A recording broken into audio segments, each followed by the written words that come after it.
Thank you for joining us live with the Miami's Community News. And our guest today is the newly elected Vice Mayor. You heard it here second, right? Julio Guzman. Welcome. Thank you, Michael. Thank you so much for having me. It's an honor to be back in your studios. It is. When we watch about the elections and how they proceed across Miami-Dade County, we're really pleased down there to where it seemed to be pretty civilized. There didn't seem to be any outbreaks. There weren't people like screaming that we saw too much. Didn't seem to have any or much discord. Didn't seem to be any nasty stuff that was going on. Right now, this is the second time you'll have served the city. In 2019 or so, you were appointed. I was appointed, and I spent 8 months as an appointee when then Mayor Porter decided to run for agricultural commissioner, and it created a vacancy. So Steve Shelley became the interim mayor, and I was able to fill that appointment for 8 months, which I learned a lot. By the way. And then you were the councilman. I was a councilman for 8 months. Steve Shelley came back to his seat, so I had to step out, and I waited my turn to run for office this year. And thank the Lord that we made it through. It's pretty amazing that when you see people that set their minds on a goal, and the strategy of that. It's sort of like that football game. You got to know when it's the right time to do that. Right. So, inquiring minds want to know: at what age did you realize that you wanted to serve the public and be an elected official? I came to find out a couple years ago that I wanted to be a public official. All I wanted to do growing my business in Homestead is I wanted to become entrenched in the community, because when you're entrenched in the community, you get to know a lot more people that you could serve, and you make a bigger network of friends. So that was the first initial push into getting a lot more involved in my community. So I started with the South-Dade Chamber of Commerce. I got into the Homestead Rotary Club. My wife is now the president of the Kiwanis. So we are very well entrenched in our community. And somehow, while your network starts to open, opportunities present themselves. And then you decide if you think you can see yourself in that capacity. When we look at so many people are proud of our elected officials and proud of people that serve the public. Yeah. So when you were growing up, who were some of your mentors in those arenas? Well, growing up, first of all, my parents, my mom and dad instilled a work ethic in us that is second to none. They said, never let anybody outwork you. And you're going to learn a lot more from your failures than you are going to learn from instant success. Why is it so painful? That's what I want to know. Yeah, I tried another one and it didn't work. And then as you go through life, there could be a little league coach that really inspires you.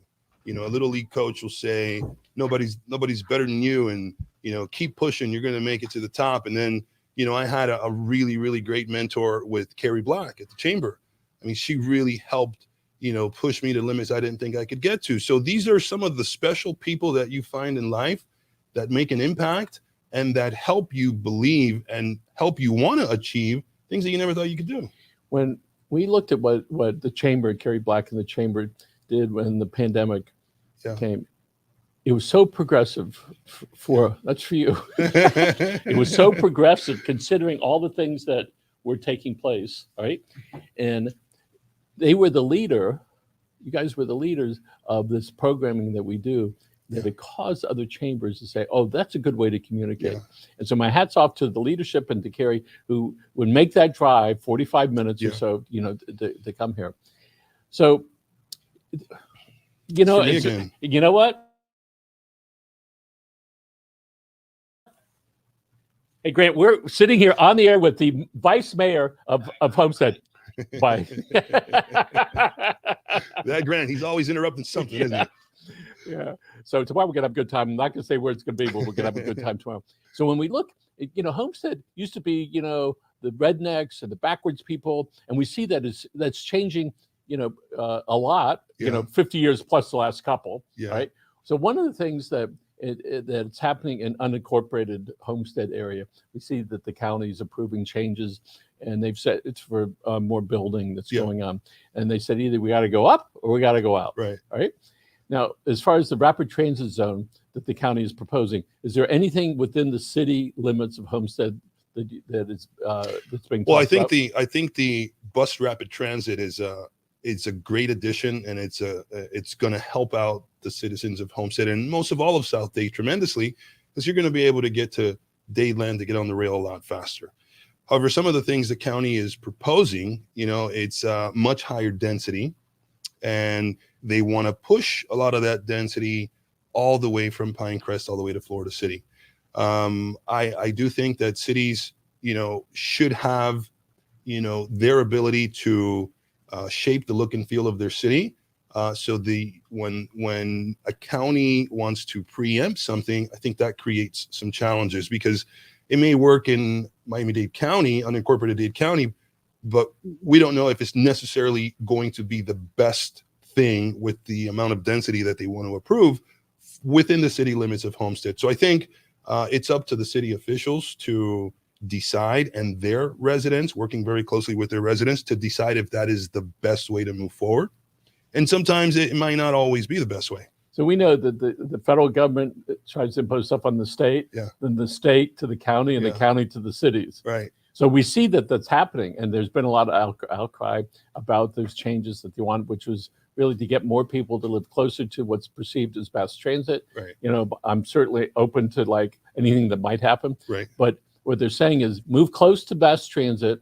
We're going to give developers a break on parking, I guess, right? Yeah. Where one or maybe no cars might be needed. If people would take that transit. The big question people have always said is, what do we do so the people in Homestead don't have to drive all the way up here or wherever here is to work? So what's going to happen in the next couple of years so that the people that are there can find work near their homes? Well, I think attracting more businesses to expand down in South Dade is the goal. That's what you want to try to do, to bring bigger companies to come work. And one of the companies that has made that huge leap has been Amazon, which is a phenomenal thing to have. When you get a company like Amazon to come down, it creates a lot of jobs. And typically the business community understands that Amazon does a lot of, demographic analysis when they're deciding where to go. So a lot of other companies start to follow suit. So we think with Amazon already here, other companies are going to come right after. So we have to utilize and attract and start to really push incentives to bring these companies down.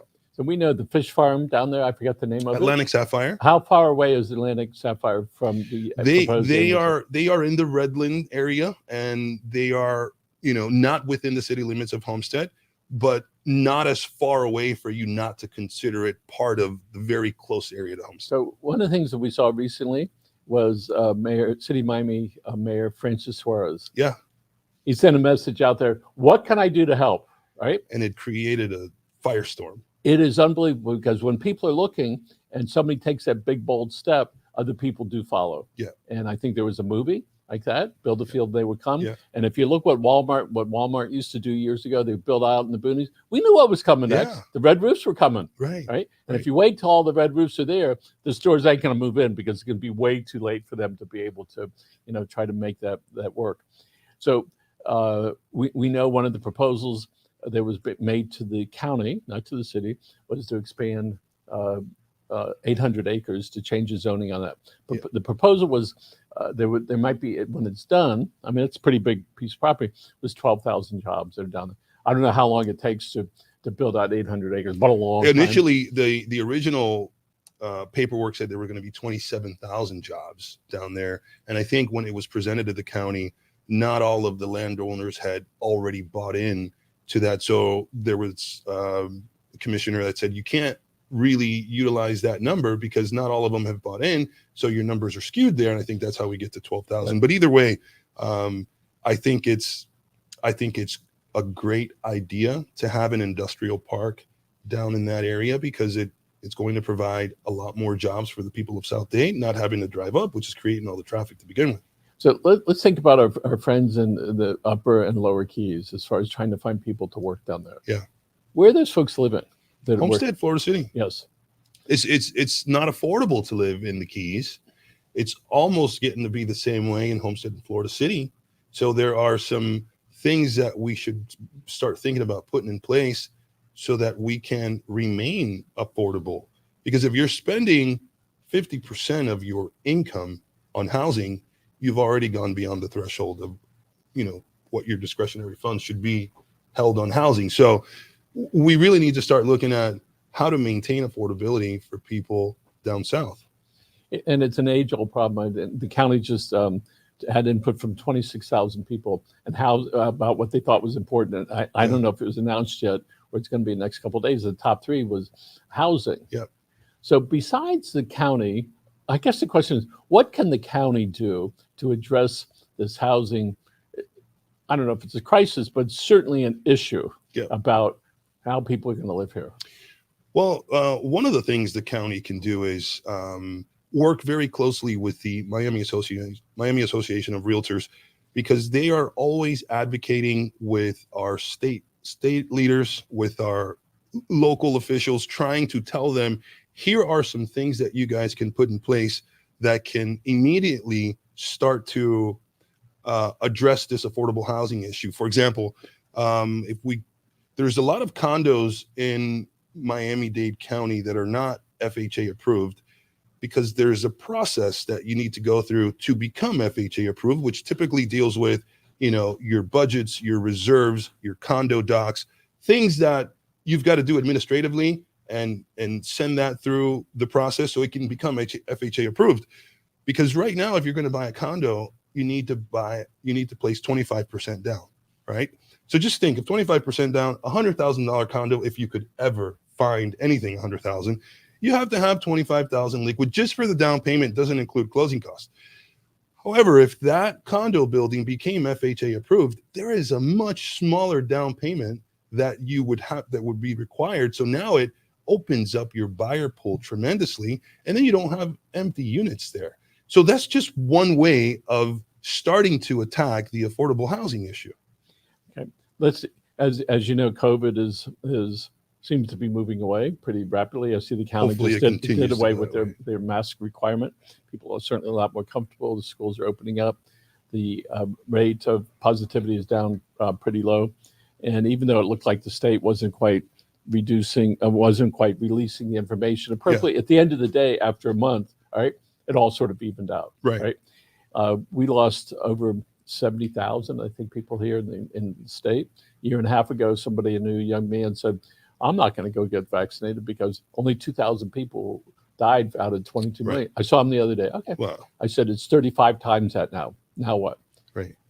Throughout the country, more than 140,000 children, caregivers died. Right. And lots of times, this disease was rich, tall, short, fat, orange, green, white, women, men. Didn't discriminate. Did not discriminate. And so, but tell us about what the city has done and what we'll do to help people deal with the emotional crisis that is, for sure, is going to happen. This post-traumatic stress, which is already starting. Things are back to normal. Yeah, I lost a mother, I lost a father. Not back to normal. All right, especially people that are not really connected, like a lot of folks on farther north. The city has a great plan in place when it comes to health insurance, and for example, they have a plan where you can get post-traumatic stress help, you can get marital help, you can get behavioral health, you can get all of these health-related professional help needed, and it's completely anonymous. It's for the people to call, and you can get that help needed. All we got to do is give the information to those employees and the people there so they could utilize them. And like I said, it's completely anonymous. So I think if we continue to push that agenda, keep pushing that out, it would help. So one of the things we noticed that lots of companies now offering mental health days. Excuse me. Wow. So it's like, so we're trying to remove some of that stigma. Yeah. But it's still hard for people to say, listen, I've been traumatized. All right. Yeah. It's not like a broken hand. You're going, oh, I broke my hand. I was out, weed whacking or whatever it is. But it's hard for people to say I have a broken heart and I'm depressed. I'm this. So, part of what we see is important that agencies, whether nonprofit or schools or governments, to try to lift that veil and say it's okay. The number of depressed people throughout the country is gigantic, extra anxiety. And so I hope the city not only just continues to offer it, but be able to share that with the folks that live in Homestead and the surrounding areas. That's part of the process. And I think not only when you partner with these civic organizations, and there are some clubs down there that specialize in making sure that the flow of information is being distributed, with the furthest reach possible. When you have those close connections to those civic organizations, I think that's how you penetrate the most. So all we have to do is make sure that there's that strong connection between the city and those civic organizations to keep pushing that out. So CHI, Community Health. Yeah, they're down there, the Martin Luther King Clinic. Yes, and they did during this pandemic a terrific job in reaching people. Right? Yeah, and the people that were most afraid, most disenfranchised, and that were held to some beliefs that whether to get it or not get it, but they weren't part of the system, and we saw that. And people were surprised. Oh, the people that had money got their shots first. Well, yeah, that's the way it works. All right. But the CHI went out of its way and delivered right to the people an opportunity to do that. So my hat's off to Colonel Bradley and the folks with CHI and the county, obviously. A tremendous logistical operation, the way they set it up. And one of the great things that I saw down in Homestead was how organized they were. So the people of Homestead didn't have any question as to where they were supposed to go, where they were supposed to drive. It was a very nice flow that, although, when you get an influx of people of that magnitude, you may have some delays, but as long as you're inching forward and you're moving, it goes by pretty quick. So, so we saw that there was one day the city of Florida City, your neighbor, all right, people thought there were going to be some shots there, some injections. It's like, so they ran down there. So it was either a limited number or it was the wrong day, but really tremendous job for that Homestead did, Florida City and the county in helping these people stay connected. There's a young lady, her name is Lauren Page. Yeah. She's in 10th grade. The name ring a bell? No. It will, it might in a moment. We interviewed her. And so she has been helping people become a little bit more literate. And I asked her, when did you realize that you want to do it? Michael, I was in 2nd grade. Her mother was sitting right over there. I was in 2nd grade. When he was 6 years old. Did she realize she wanted to? Yes. And she said, I realized there's some children that were illiterate. What? I'm looking at her mom. She goes, yeah. She's now distributed 310,000 books to people that need the books the most. All right. And I said, so who moves those boxes around? Your dad? What's your garage look like? She said, you know what the garage looks like. So there are some people that are out there that are willing and wanting to help. So are there some students that are doing some wonderful things in Homestead or the surrounding areas that we'd like to talk to them and bring them up here and chat with them, with their parents, of course, so that other young people can start some vision that they have, all right, and that they can be more Lauren Pages or people that have provided a huge difference. I'd be happy to give you those names. Every civic organization has, a bringing up younger leaders through their organization. For example, Kiwanis has something called Key Club for kids that are in high school. Rotary has Rotaract. The South Dade Chamber has the Young Professional Network of Chamber Professionals. So I'd be happy to give you those names of those who stand out that are really making an impact in the community. Thank you, and I'd appreciate that. One of the things we realize, sometimes we just need a pat on the back or you can do it, all right? And I used to run marathons. I remember the first marathon, somebody said, you could do that if you wanted to. And, that's right.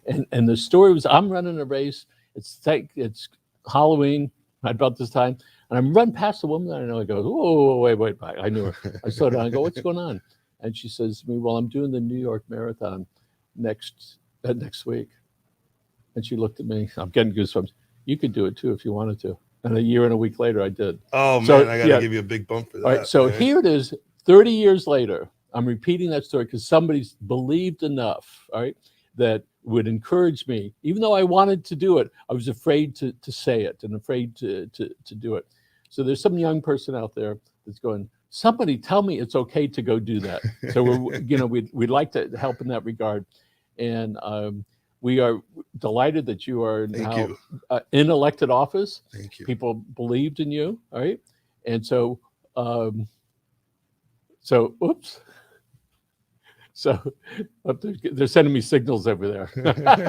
And that we want you to come back once a month. Absolutely. Right? And we appreciate it. And we appreciate the people that voted for you. I'm humbled. Right? And keep them happy. Thank you. Thank you Julio guys so Guzman, much. Vice Appreciate Mayor it. of City of Homestead. Thank you for joining us, folks. Again, this is Live with Miami's Community News. Be safe out there. And Michael Fernandez, thanks for producing the show. Have a good day, folks. Thank you.